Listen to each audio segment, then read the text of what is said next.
अमरावतीमध्ये जिल्हा परिषदेच्या प्रवेशद्वाराजवळ मृतदेह आढळलेला आहे। महत्त्वाची आणि मोठी अपडेट, 65 वर्षीय व्यक्तीचा उष्माघाताने मृत्यू झाल्याचा संशय आता व्यक्त केला जातोय। अमरावतीचं तापमान 44 अंशांच्या वर गेलंय।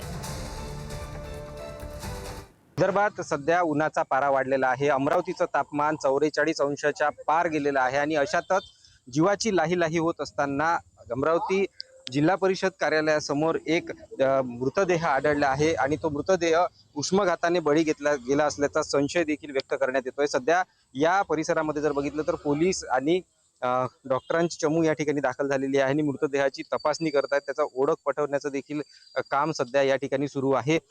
उष्माघाताने बळी गेला असल्याचा संशय जो आहे तो सध्या प्राथमिकदृष्ट्या वर्तवण्यात येत असला तरी मात्र नागरिकांनी काळजी घ्यावी, दुपारच्या वेळी घराबाहेर पडू नये असं आवाहन वारंवार आरोग्य विभागाकडून करण्यात येत आहे।